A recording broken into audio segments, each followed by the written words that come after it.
Okay, so the first thing I'm going to go over then is how I'm detecting the operating system that the user is using. So in this case, we're declaring a variable called OS name, and we will change that within the switch case. We have a constant of user agent, which just equals the navigator.userAgent.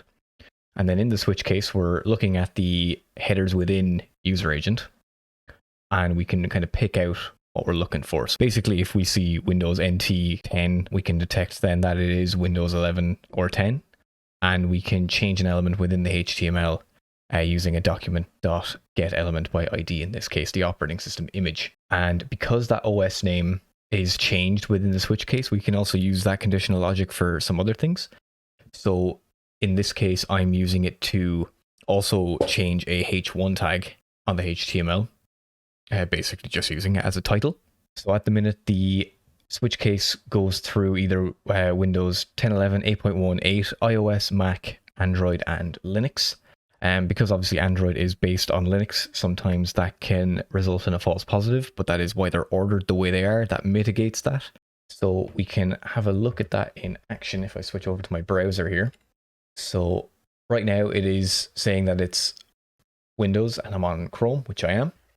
If I change my dimensions here to iPad Air, and we'll just give it a quick refresh, we can see it then changes over to Safari and iOS. Works natively on an iOS device as well.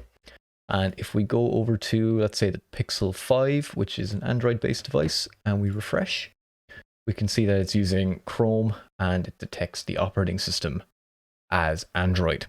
So the next thing I'm going to go over is how I'm detecting what browser the user is using.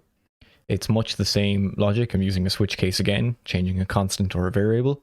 Again, using the navigator.userAgent, looking for the index within that, and changing elements based on what we find there.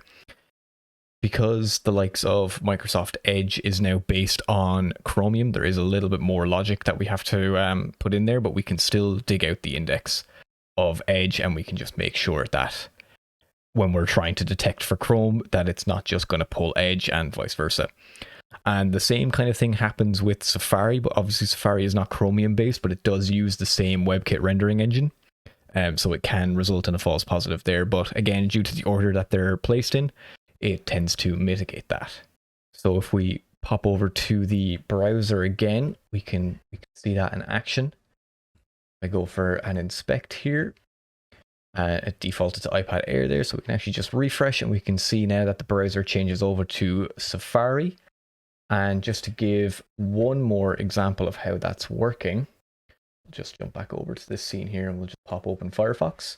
So in Firefox then we can see, I'll just give it a quick refresh again, we can see it's changing the image to a Firefox logo, and it's also popping the where it's Firefox there into the heading tag.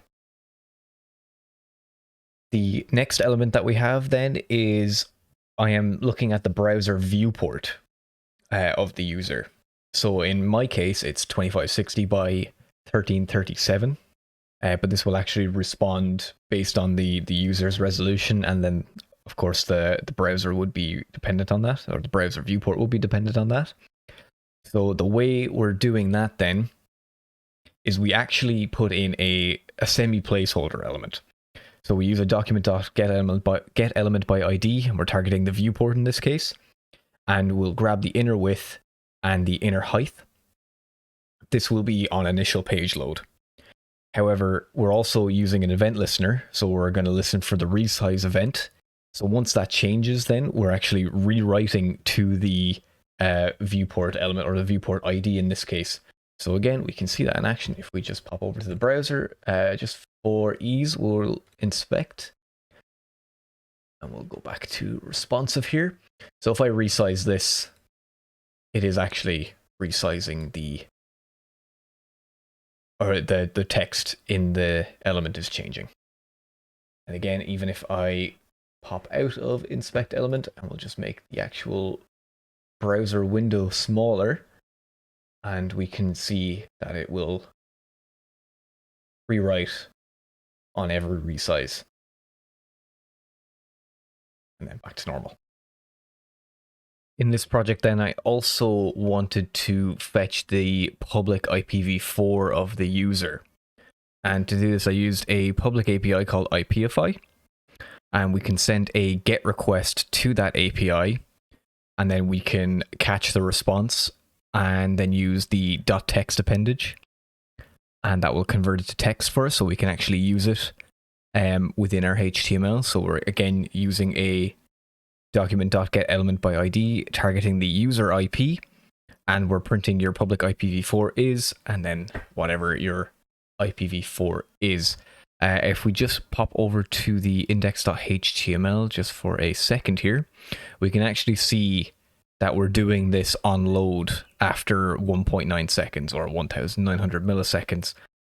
So we're calling that that function. And if we scroll down then to where that is contained, so we can actually see that there is some placeholder information. And I'll show that in action in just a second here. But the reason we're doing this is because sometimes the API can be a little bit slow, or maybe the user's internet is a little bit slower.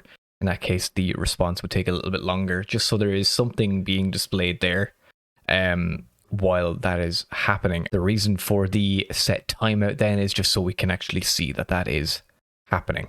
At that in action, if we just pop back over to the browser, so we can see now, because I have the page loaded, it is displaying my public IPv4, but if we give it a quick refresh here, we can see the getting IP, and then eventually it will pop up with the string that we have specified in the JavaScript file. The last thing then in this project is my update time function. So this is how I'm displaying the current time on the browser.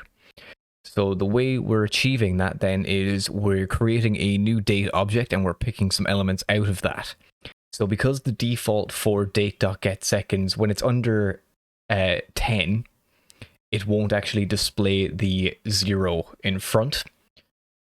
So we're using an if-else to achieve that. So when the seconds is under 10 or less than 10, it will append a 0 to the getSeconds. And then once it cycles past that, we can just use the defaults. Now to get it to update every second, we're using another set interval. In this case, we're calling the update time function every 1000 milliseconds or 1 second. So we can see that in action then if I pop over to the browser. So we can see then when it cycles back around, we have 0, 0, 0, 1, so on, up to 9. And once it gets to 10, it will just go back to the default value. And again, it is updating every second.